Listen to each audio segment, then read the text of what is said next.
Hello and welcome back to another episode of Let Loose with Moose. Today I have 0xFinish. Hello Finish, how are you doing? Hey Moose, hey, all good. Very happy to be here. My first podcast. Thank you so much for taking the time, man. And Yeah, all good, all good. yeah, and it was like it's been I think 3 weeks since I last saw you since Token 2049, right? How are you, man? Yeah, true. What have How you have I been been? up to? What have I been up to? Yeah, I mean, the Talking 2049 was kind of nice. First time in Asia, first time in Singapore. Beautiful city. I think since then, I kind of was just working, not really doing much of a new stuff because there is not much. I would say updates on the market because it's kind of dead. Like not many innovations or not many projects. Just probably researching the market itself, writing threads, doing work for Voltka, for Vector. That's probably everything. Right, nice. You kind of went a little bit in there already, but could I get you to do a bit of the tell us a bit about your background of yourself and of course how you started getting into crypto, your crypto origin story. Yeah, sure. As a background, so I'm currently studying computer science and economics in Germany, and also I was kind of involved in crypto since 2020. I was doing pretty much all kind of stuff from the NFTs to I don't know getting whitelist spots to trading them. So basically, I was kind of super involved in NFTs and also obviously different DeFi sales, different IDOs, and so on. And then at some point, I just understood that Twitter kind of maybe lacks of some DeFi knowledge, and I thought, okay, why wouldn't I try myself to post a little bit, and then kind of, I mean, it paid off, I would say. Oh, nice. I didn't know you started in 2020, man. Yeah, I'm not really an OG because I'm not old, so No, I but mean, always, I think everyone will kind of wish to start as early as possible. I don't know, like yep, 2014 or 2017. Yeah, but yep. I guess we're still early, but I'm not sure. No, but it's interesting because I didn't know that you were an NFT person. So like is your PFP like an NFT collection from a collection or something? No, not really. So basically, my 0xFinish PFP is just generated, but I mean, right now it will sound kind of funny, but I've been trading a lot of Solana NFTs because at some point, like NFTs in Solana was something big, and there were really some great projects, which kind of I don't know, they were kind of hyped, and you could have made I don't know like 10x in just one evening. We are just taking some Sol, etc.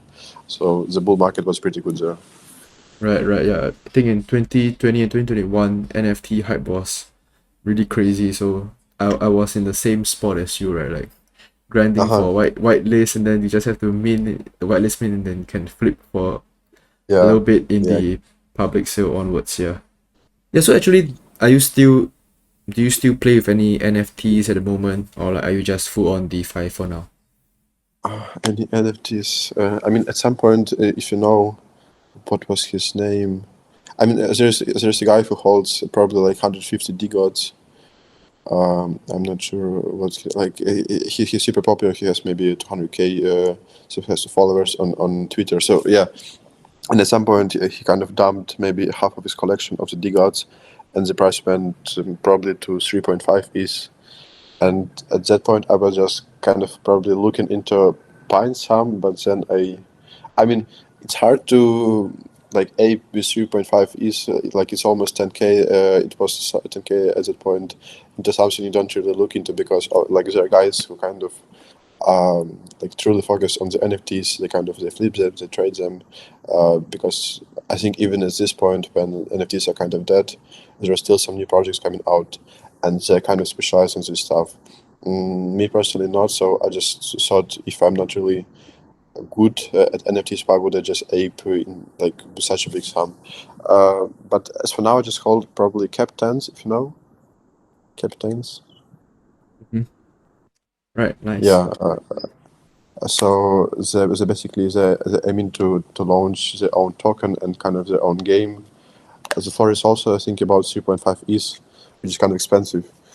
Mm-hmm. And to be honest, I bought it around 4.5, so I'm currently at a loss. But I hope they will do well in future. Well, that's the thing we always do. We hope that they will do better in future, but it never happens. Yeah, I know. Right. And anyway, your Twitter account, right?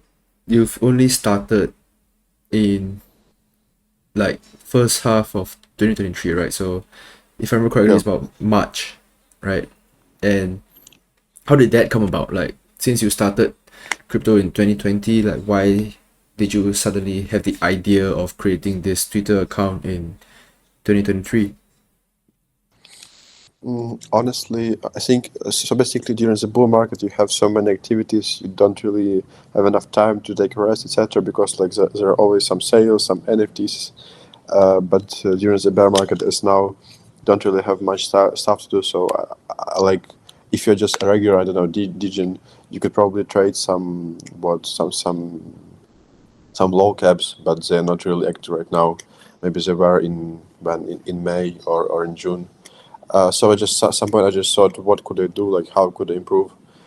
And then I thought probably like writing on Twitter would be nice because basically it's writing on Twitter. You need to know something because you need to give some info. And if I kind of focus on the DeFi, it will kind of put me in the situation where I kind of need to learn because other way I just will not be able to provide anything useful for the users. So I just went writing a bit about DeFi. I didn't really have any friends or just guys who had big accounts because like I just started myself. Probably I had maybe a couple of friends who were not really in crypto who I just asked to like the tweets, and it just somehow went well. I remember probably the first thread which went well was about Trader Joe. I think at that point they kind of launched their liquidity books, and like I wrote a big thread about them, like how nice they are and how innovative, etc.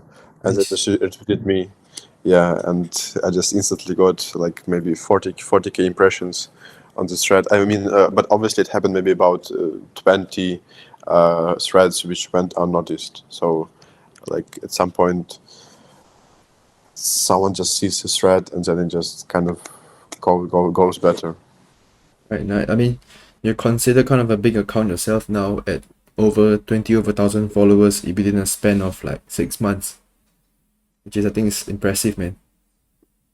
I I wouldn't say I'm a big account. It's kind of funny seeing on Twitter the best because at some point you reach this level where you kind of have the same impressions as other accounts. So I would say it's kind of starts at 10k probably. I mean 10k followers, where basically if I don't know, I write a thread and who else could maybe who could I take as them? Maybe Alex Spacey because in my opinion he's one of the best DeFi writers. I mean if you write probably the same thread, we will get pretty similar engagements because as for now, like as the crypto is kind of dead, as the crypto Twitter is also dead. So basically, there is pretty limited amount of degens who will kind of read the thread. So I wouldn't say I'm a big, but I think it's pretty much enough as for now. Yep, I still think it's pretty impressive in a short span of time. Um, and it kind of like you did this because you're pretty bored in the bear market, right? Yeah, true. Which I think is fantastic, man. Like some guy out of nowhere just like, this market is getting boring. Let me create a Twitter account and grow it. Yeah, because if you have something to tell, I think Twitter probably is the best platform. And like if you think about it, I mean, among other ones, like if you, for example, think about creating a video on YouTube and a thread on Twitter, it's much more convenient and just easier to tweet something. Or so basically, the Twitter is much user friendly for Mm-hmm. some different crypto events, etc. So we just a no-brainer. If you have any info, any alpha to share, why wouldn't you just be on Twitter and try something? And at some point, it will just grow. Like, and if you have more time, obviously it will grow faster. If less time, then slower. But at the end, you will get some recognition. Mm-hmm. Right. And then since you've done such a great job in a short span of time, what would be a tip for people who are looking to grow their own Twitter accounts or like YouTube channels or whatever they're doing? I don't really have much of an experience if you're talking about YouTube channels because I never did it, and I can imagine how more complicated could it be because basically like you need to look good, you need to speak well, you need to edit well. If you're talking about Twitter, basically also you need to know what you're writing about, but at the end it's much easier. You can really put much more content in Twitter. But the one thing I would say about putting about kind of growing faster is just trying to bring something new because for example, as for now, honestly it's hard to bring something new because there is not much happening in the market because like there are not many DeFi projects which are currently launching, so we don't really have much stuff to write about. There are already existing ones, but they're also not really introducing any new technology, etc. Like maybe I don't know what GMX launched with it was really nice. I wrote about it, but it's not much. So like what I mean, the best one if you want to kind of write it Twitter, you just need to bring something new to the table. But as for now, there is just not much info. But I would say, like if someone is looking for any alpha or any news, he obviously will find it. But I think it's at this point there are like too many accounts which kind of writing about just the same stuff. For example, like if you know there is a big topic about airdrops, so like there is a big chunk of accounts which are writing about different airdrops and how to farm them. Most, Right. Yeah. yeah, and basically because like there is just the only way how to farm airdrops. You just probably like all you do is kind of create a wallet, and then you try to kind of imitate a real user, basically just do different transactions. There is not much stuff to write about there, but they can just kind of go on and on and on, and they just repeat those different threads, and they just don't really bring much stuff to. So basically, you can really improve in any niche because you can not only write about DeFi, also about airdrops. Like I think airdrops probably like the best way to kind of level up your bank, like if it's less than 10K, I don't know. But you always need to bring something new to the table because I can imagine like there are different roads or like there are different projects or different, like there's always something you could explore and just write on Twitter, and that's how you can just gain some following faster. Right. Nice. I mean, I don't think we need more airdrop threads on Twitter, but whatever works right for if you are looking to grow, and yeah, sure. Exactly. Yeah. Yeah, and I want to move on to the next topic, Sure. about your investing framework. So how does your research process look like? What do you do before clicking that buy button? Could you share on that? Before clicking the buy button, I mean, it always depends because obviously, like everyone who invests, he just wants to make more money. So the lower we buy and the higher we sell, the better it is. But you never know how low it goes, and like how soon we will go higher. So basically, we don't really know if it's the last opportunity for us to buy is at 1660, and tomorrow we're going higher, or if we're going lower. So it's for me, it's probably like mostly DCA, I would say, because I mostly buy in ETH, BTC, some other altcoins. If you want, I could share, but like not really a ton of them. Just maybe some picks, because I'm kind of careful at this stage of market because I think most of the people kind of lose their money during the bear market, and if I just been able to survive it and even to maybe even multiply the capital, it's already a huge win. So if I just go in with a little bit more certain, a little bit more secure assets like ETH or like huge altcoins of the layer ones or layer twos, it's obviously a great pick. But I would always leave, I don't know, half of the banking stables in case we would go lower. Oh, nice, interesting. Wait, so you're kind of a more long-term player or kind of a momentum rotator or short-term trader? I'm not really a short-term trader because it's hard to trade short-term. You like probably if you're talking about low caps, it would be possible to trade short-term. But I don't really have much time for this because you really need to do the same stuff as with NFTs. You need to be part of the community. You need to research. You need to know what you're playing, what is your risk reward level, etc. So it's also kind of complicated stuff. I mostly focused on the long term, as probably most of us should be, because it just I wouldn't say each of us is kind of suited to play those short term low caps because it's cheaper. Not real dangerous, but it's easy to lose money. And of course, you also mentioned you bought Bitcoin, Ethereum, and some altcoins. Then, right?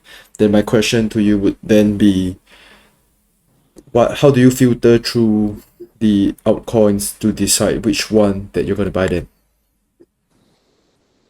I mean, how to pick the project, or Sorry. as the question is how to pick the project of which altcoin I buy, or what do you mean? Yeah, like what research do you do to help you Uh-huh. decide whether you're comfortable buying this project or that project, kind of thing? What's your process behind it? Because there are like so many different projects, different altcoins, right? Even within DeFi itself. So what what is your kind of filter to go through all these projects to pick the coins that you want to buy? I mean, honestly, I think Twitter is kind of a great help here because I would never dive into as much projects as I currently kind of know about the existence and how they work. And basically, because I kind of need to research for threads and to put out some content, I kind of dive into the projects and I understand how they work, understand maybe how profitable they could be in the bull market, etc. And it hugely improves how I invest because I kind of deep dive, for example, like even if you take a Panda as an example, because I think it's one of my biggest altcoin holdings. If I would, if I wouldn't research it for threads, I would never kind of like truly understand how it works, how like yield token, principal token work, and why it's such a game changer, and how it actually allows you to kind of fix your yield, etc., which just makes it unique product for institutional and just usual investors. Yeah, so I would say mostly it's kind of writing threads, and basically when you kind of read about project, you dive into the docs, you understand how it works.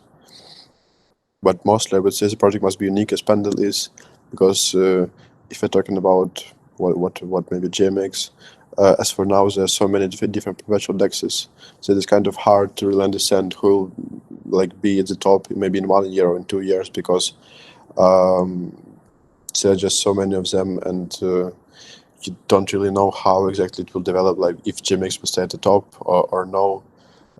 So I would just kind of go with a pretty strong picks, because at this point, like we can obviously go lower from the levels we buy in, because we're not in bull market right now, because as you know, as you remember those great times, you buy anything, it grows even further, and you're always in profit. So I guess as for now we are not there, and we just need to play it kind of safe. So each buy we research. If you don't research, you can't really buy it because you don't know where your money is. If the price drops, you will panic, you will sell. It's not really the best way to do it. Then you can just buy ETH and hold it, because like it's pretty easy to be sure in ETH. Right. So please correct me if I'm wrong. If I were to summarize that, it would be you're looking for kind of the more unique and innovative products in the space, right? Kind of like the only one that's doing something, doing that whatever they're doing, instead of a saturated space such as perp dexes, right, where you have so many different competitors and you're kind of unsure which one will kind of lead the pack, right? Yeah, exactly. Because I recently had these spaces with Johnny Z from GMX, and he also mentioned that basically there are so many projects with kind of building like similar stuff to the GMX that they kind of just fork it, probably add some features, and say just new perpetual decks, and there are like dozens of them there. So I would say like the most important part is to bring something into the space and kind of to try probably to cooperate, maybe to create some infrastructure for the project so it would be easier for them to operate, or just to make it probably So it's honestly it's not the easiest question because you don't really know like which ones to invest exactly, because we can talk about infrastructure projects, we can talk about different niches as I mentioned, and obviously like there are some which are not really populated with like a ton of projects, and obviously like there's Arbitrum where you have like maybe you have what 20 perpetual access and all the like different ones. So I would say kind of to find what you really like, to find what could stand out in the future, what could really beat others. For example, maybe one other example I would say is probably Frax. In my opinion, Frax has a great future because they're building a lot of stuff. So they truly have a vast majority of different DeFi tools already implemented. Like they have lending, they have swapping, they have Fraxis, which is also pretty nice because of the two token model.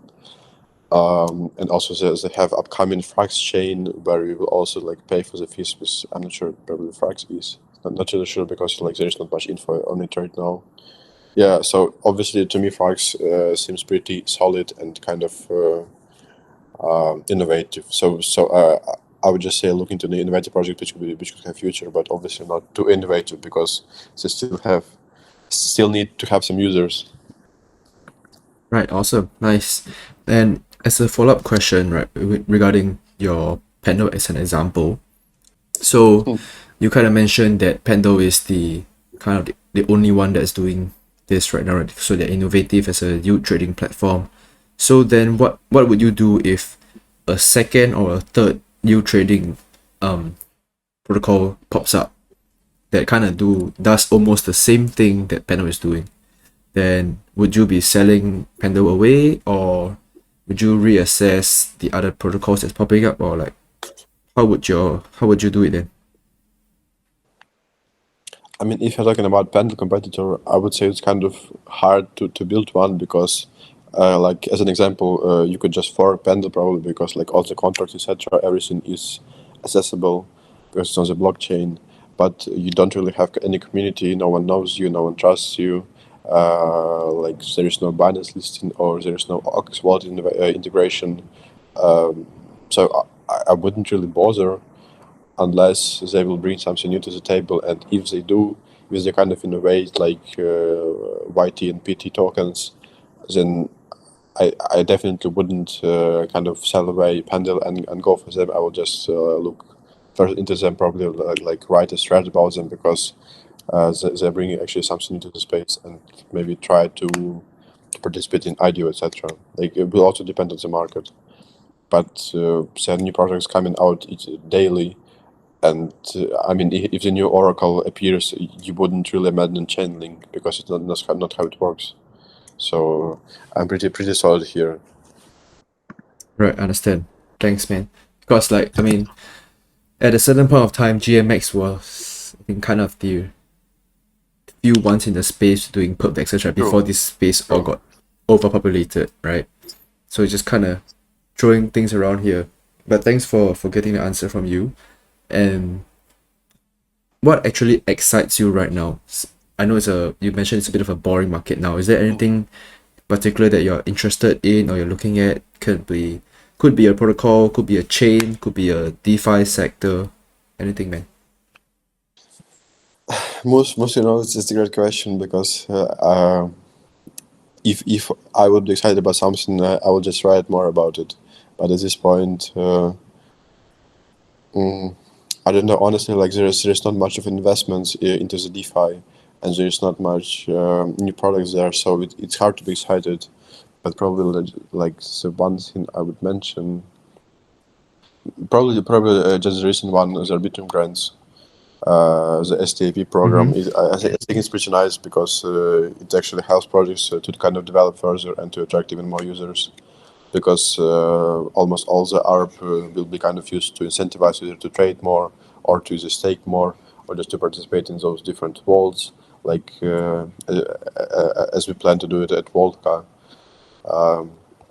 So it's something I really looked into because the projects did kind of great recaps of the recent, I would say, half year and how the things went. For example, like GMX created a really nice graphic of like revenue, fees, what they would expect from the version V2, how actually the migration is going and how they like kind of aiming to incentivize the GLP users to kind of move to the V2 version. So it was one of the nice things I kind of looked into recently, but apart from that, it's hard. But let's talk about Celestia. Sure. Do you qualify for the Celestia airdrop?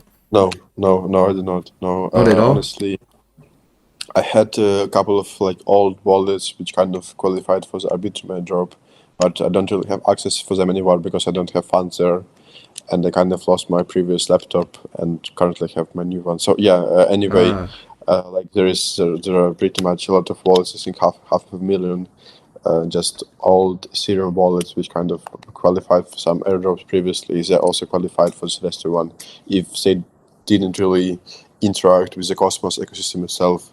But honestly, I think like the amount of tokens is kind of super low because if you compare like the amount of tokens like to those wallets and to probably like node runners or to developers, it's like 100 times difference. So I wouldn't really expect this to be much of a reward.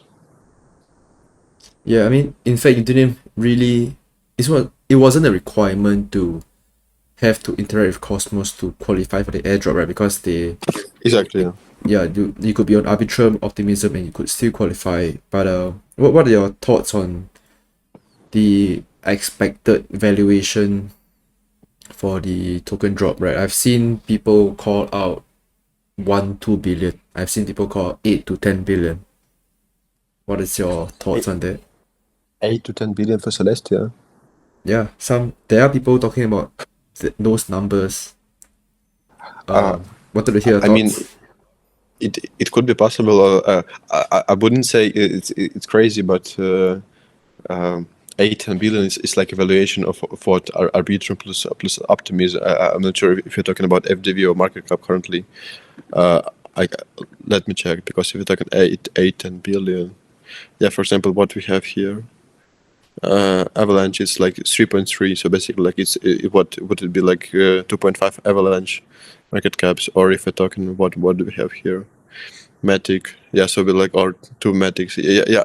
I think it's kind of crazy because Celestia is just a small kind of a project on the Cosmos ecosystem, and they don't really do much. They kind of just provide infrastructure for other not for like for other chains to kind of get like they're super kind of infrastructure focused, and they don't really have much users. So I wouldn't expect like 8 10 billion, even 1 billion. Like it's always hard to kind of predict the price of the token and to predict the market cap because people always kind of tend to overvaluate if they go to airdrop, because obviously like they did the stuff with Arkham, with Cyber, with Sei, with all this stuff. But at the end, during this market, it's kind of hard to outperform expectations. So I wouldn't say Celestia will kind of blow the mind off, because I don't think they have really also much stuff. Like they don't really have any huge investments. Let me check. Yeah.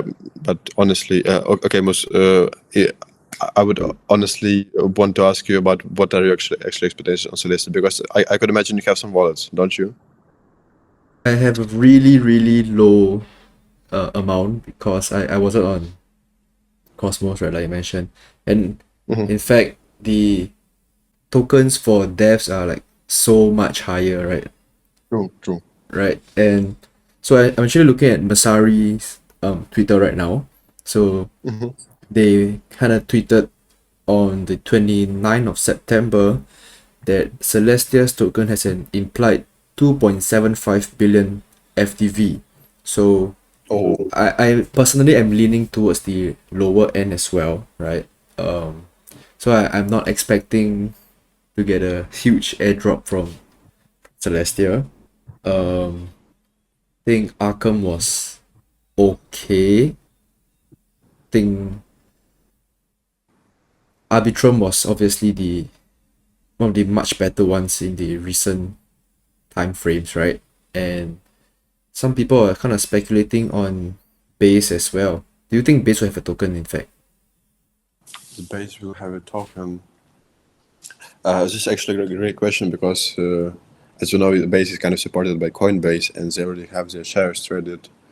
And with all the stuff happening in the US with Gargans and the SEC, where you don't really know if it is a security or no. And for example, like recently, the XRP kind of won the case, but it didn't really have much of a clarification for other projects.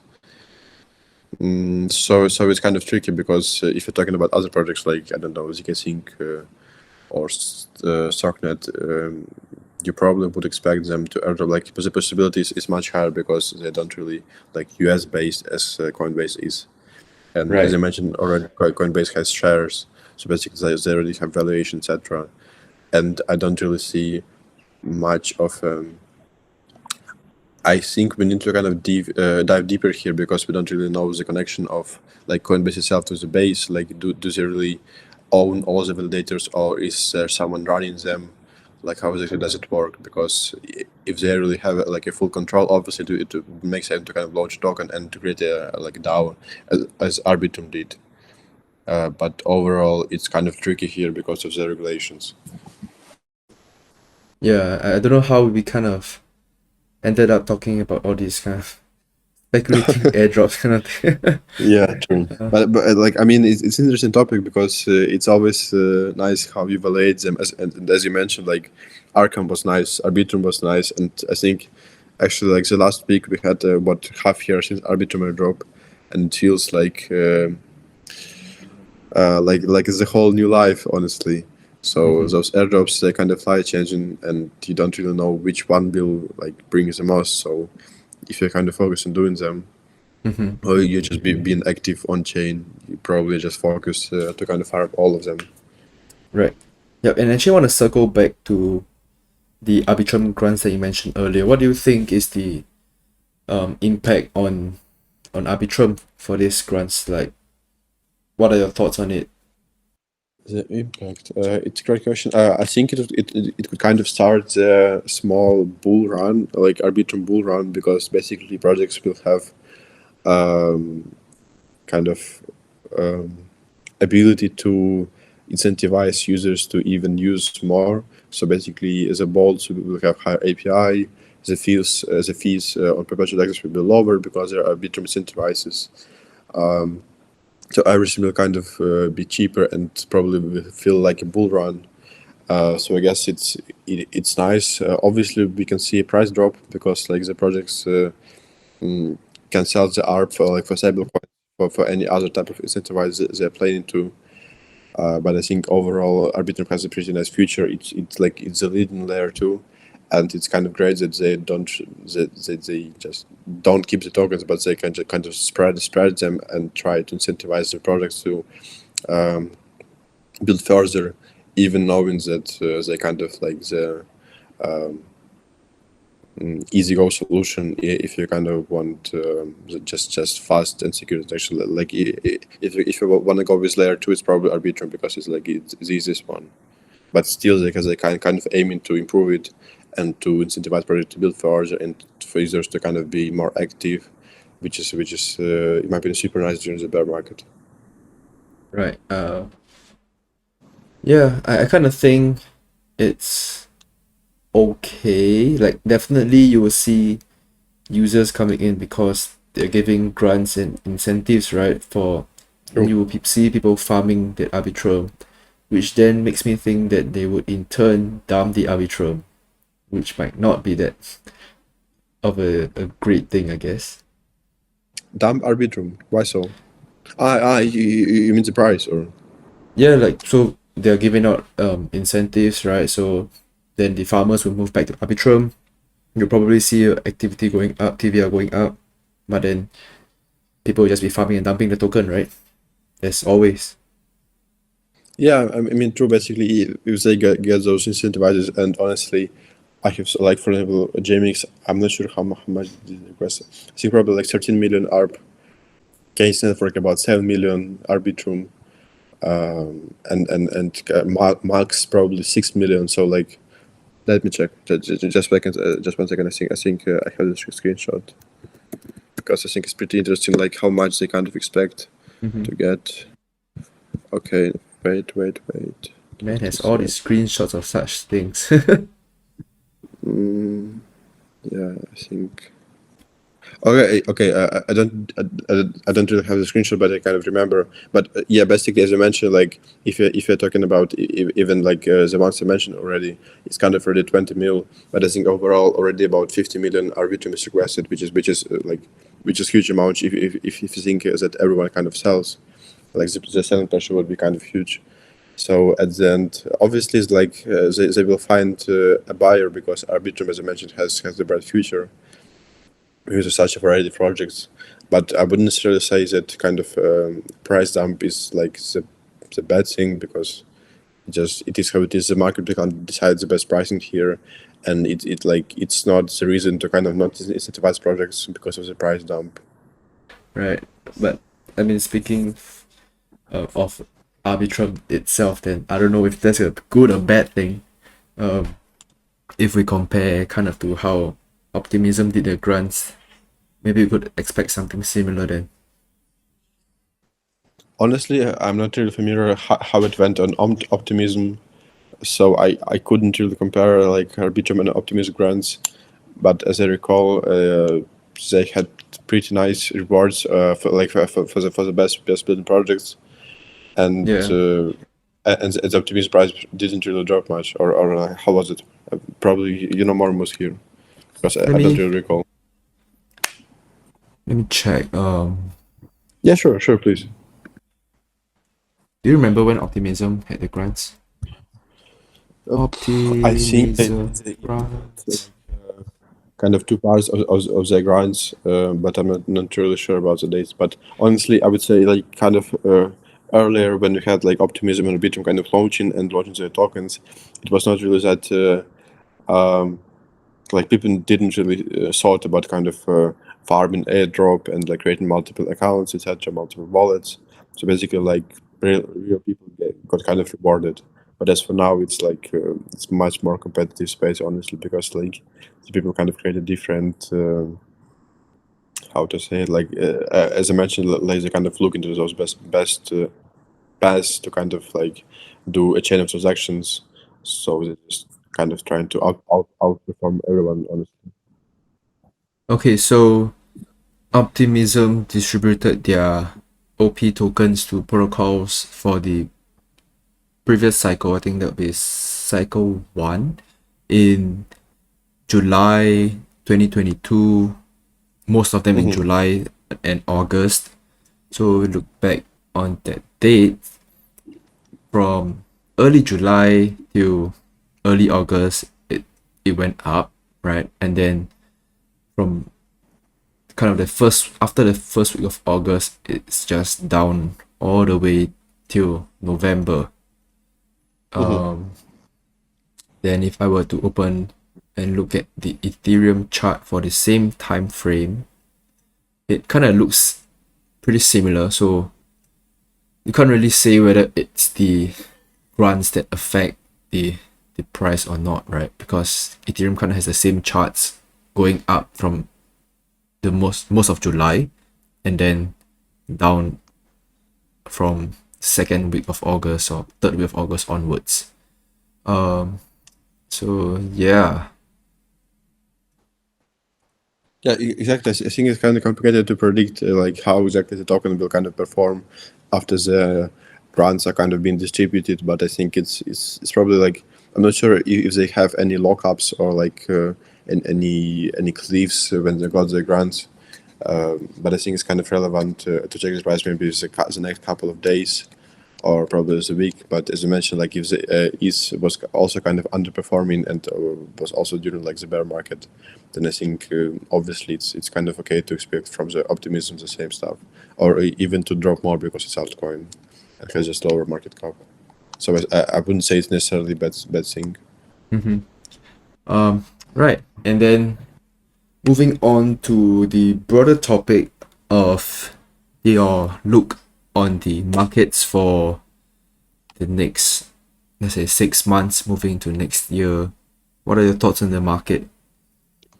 Like, are we going to go up, go down, go sideways? It's a tough question. If you remember, or if you know, today the Starting has kind of rescheduled the token release for the next, I think maybe, what was it, 168 days. Basically, like, they don't want to kind of release token yet, so they kind of postpone it. And it's actually it's aligned nicely with a Bitcoin halving, which happened, I think, in about 200 days, like something like that.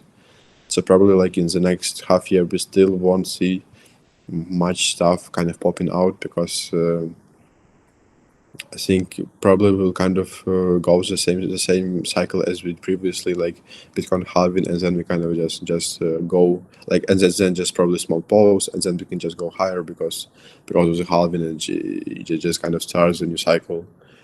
But in terms of the so I think it will go kind of this way, because obviously halving is a big, still big event in the crypto space, and the Starknet is also kind of expecting this, I think, because like there is no reason currently for any project to kind of launch or just to airdrop, because the market is not that bullish, and that's why the valuation or the price will be much lower, which like no one will benefit from.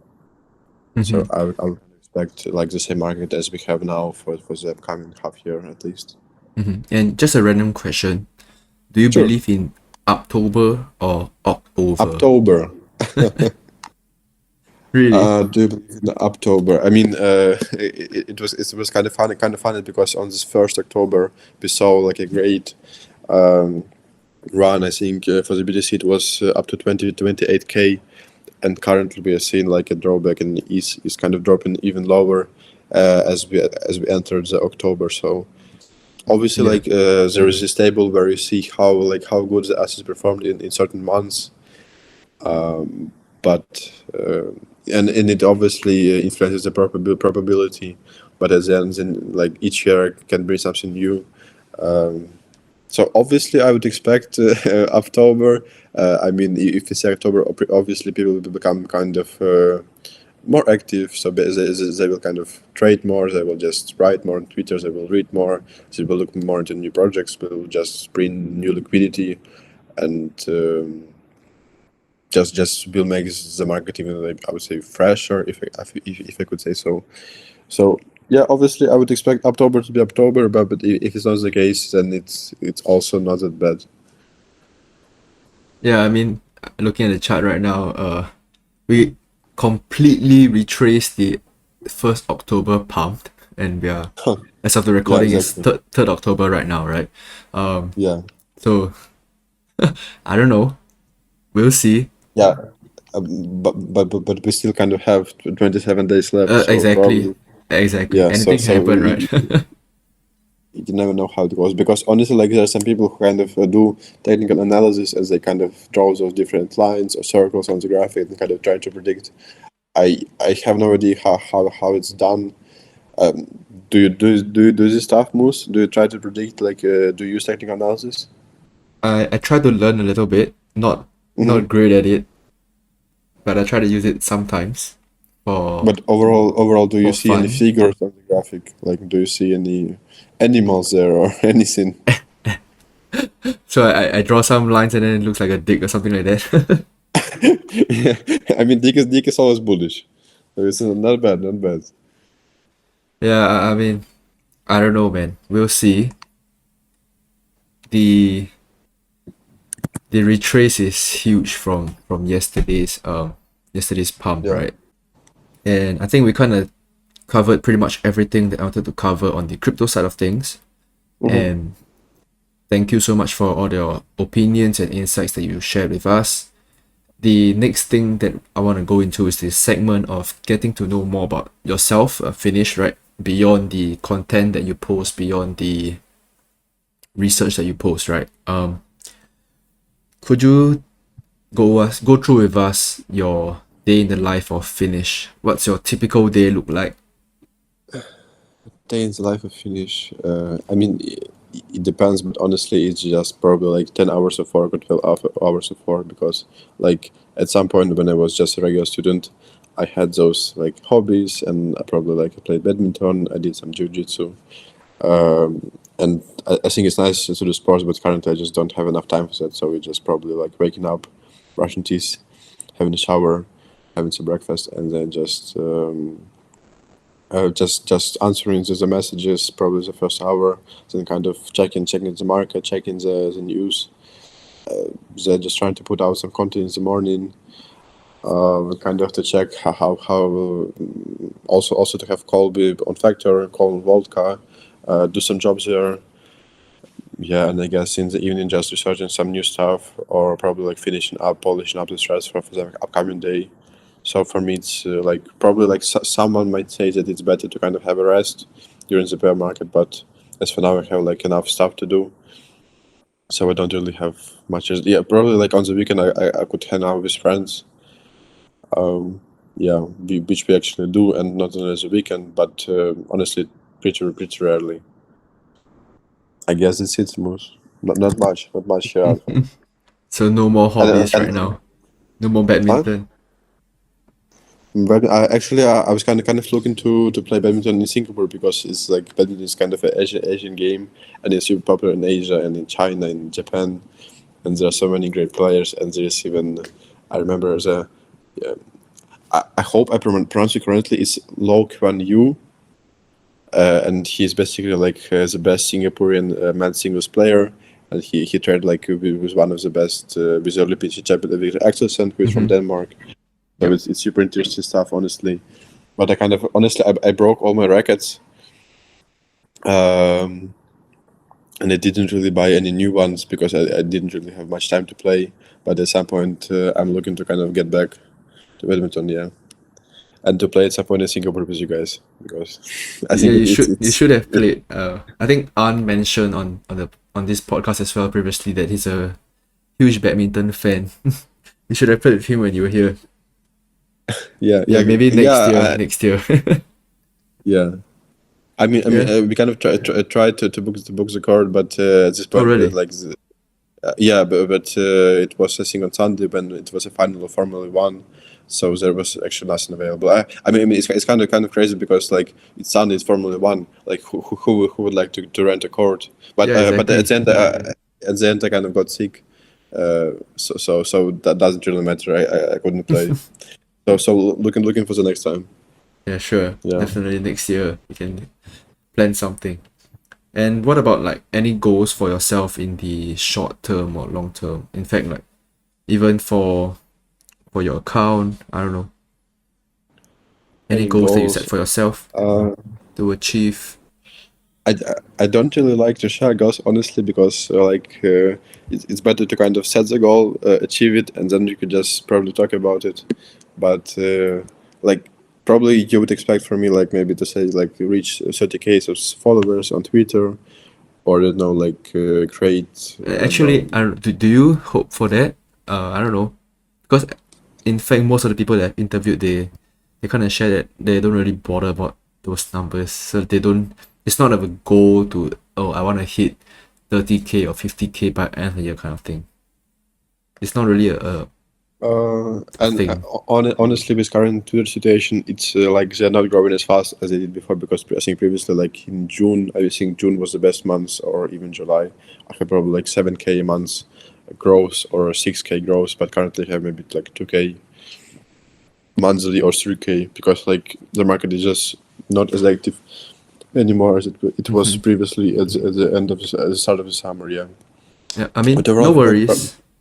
No worries if you are not if you don't prefer to share your goals. Then I'll give you a different question.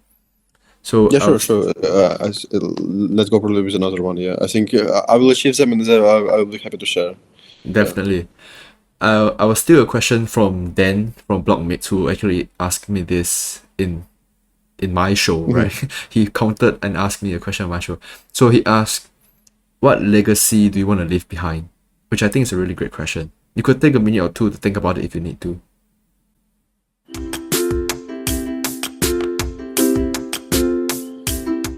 I mean, it's a nice question, and I think kind of with age you kind of come to the understanding like what legacy you want to leave. I mean, not only for crypto, not only for Twitter, but also like for your family and for your friends. So it's really a topic you could think and think and think, like for actually for your whole life. And I think the goals and the legacy will kind of change as you explore your life, and if you explore the goals, or probably like you achieve your goals, and then kind of the new ones come, and then the legacy also changes. But overall, I think to kind of educate people, to give as much useful info as possible, to kind of so they wouldn't just know more, they would be more aware, they would just understand more, they would kind of just they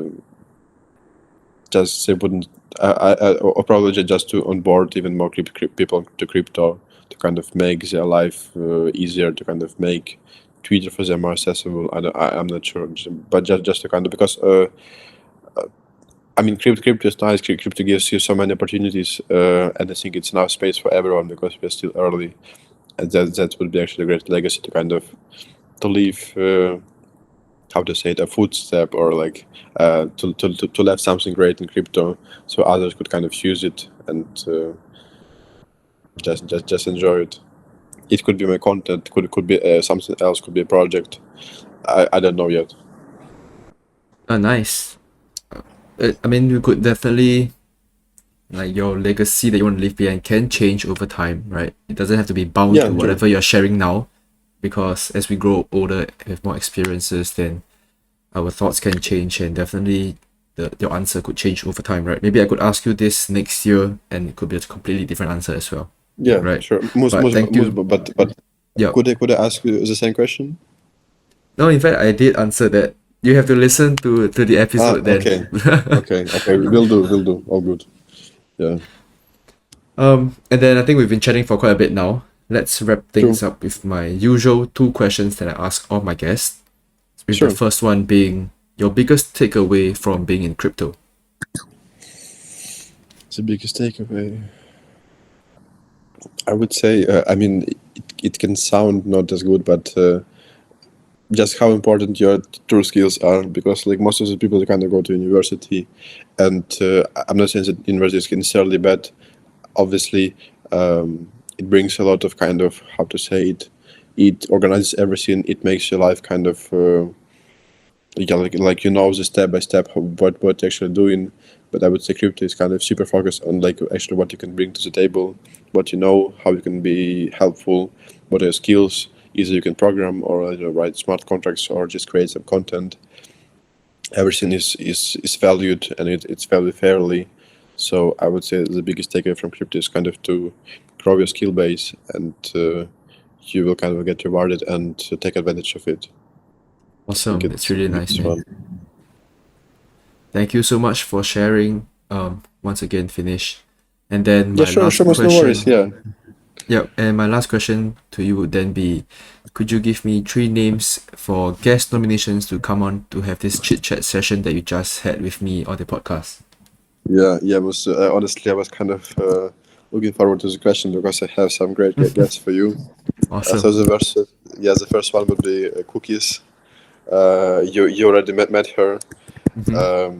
I think she could provide a ton of great alpha, because I spoke with her recently, and she knows so much stuff. She just researches so much. I mean, it's just completely new level, like even compared to me or you. So I could definitely imagine her bringing a lot of interesting info for the listeners. The next one would be, I'm not sure. Did you have already a podcast with Arn XZT? Yeah, I did. In fact, the first few. You did. Yeah. The first few. Understood. And how long ago was it? Few months Like, back. Maybe in May, I think. I may understood, because actually he was the second guest I wanted to to offer you, but if you've already been there, then let probably just leave the second one, and the third one would be. He actually has a pretty similar name to yours, because you're Moose and he is Mooms. Right. Have you heard about him? Yeah, of course. MOOMS, Yes. right? Yeah, exactly. Yeah, MOOMS. Yeah. So, oh, my Google Assistant turned on. Yeah, so he's not writing like threads daily, but when he writes something, it's super valuable, and he just I think he also runs a small business in Italy, which kind of helps to onboard like Web 2 projects on Web 3. So it's also super exciting. Oh, nice. And yeah, so I could definitely imagine Moose and Mooms having a great podcast. Must be nice. Nice. It'd be hard pronouncing the guest and myself. It'd be so confusing. I mean, since you kind of skipped on for the second one, could you provide another name for me instead? Another name. Let me check. Let me check. Yeah, no worries. Take your Because time. yeah, because honestly, I kind of thought about it because there's a great writers or great like just influencers, but they don't really like to speak Oh yeah, podcasts or some of them. Yeah, yes, yeah. I mean, you can obviously imagine because you but it's kind of okay. invite You them don't have on. to worry about that. All you have to think about is who you wanna hear come on, and then I'll settle the rest. You'll figure the rest. Nice.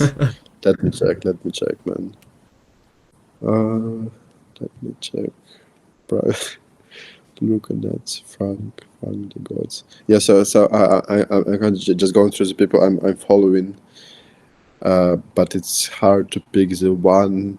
I think honestly, it would be nice if you could chat with someone who kind of provides alpha on actually airdrops, because I think people are not really taking it seriously, and it's a huge niche. So probably like someone from the airdrops, maybe I don't know. Have you heard about Ardizer? He's probably like the biggest one. I've heard of Ardizo, but when you kind of mention the go-to guy for airdrops, the first name that comes to my mind is actually CC2. Or CC2, but I don't really like CC2 honestly. I mean, okay, I don't really want to say much here, but he's strange, and he kind of he likes to create conflicts when there is actually no reason for it, and he likes to create conflicts.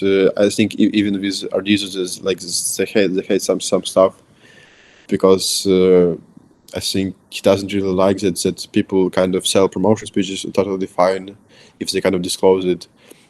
And he also did some wrong stuff previously. So yeah, probably like he knows something about airdrops, but I wouldn't necessarily say that maybe his strategy is the best one, because he kind of aims to, how to say it, to probably just to maximize one single account, which obviously will bring some returns. But I'm not sure it's the most effective one. I'm not sure it's the one he needs to tell his subscribers to do so. So Right. honestly, I'm not a CC2 fan. So can't really advise you here. Alright, so is it okay if I include this part in? Sorry? Is it okay if I include this part in? But, yeah, sure. Yeah. Right, and alright, so I'm going to take your last recommendation as Ardizor then. Yeah, true. Yeah, exactly. Alright, and I think that kind of wraps up everything that we have today. Thanks again, Finish, for coming on, taking the time, and big thanks to the listeners as well for tuning into this episode. And we will see you in the next episode. Yeah, hope so, Musa. Always a pleasure. It was kind of my first podcast, and to be spoke about so many nice things, really nice questions, and nice convo. Thanks a lot, Mus. Yep. That brings us to the end of this episode. I hope you enjoyed this episode as much as I did. Before you go, do remember to give us a thumbs up and hit the subscribe button so you never miss a thing. Comment down below what you liked about this episode, who you like me to interview next, or any topics that you want to learn more about. Until next time, this is Moose moving out.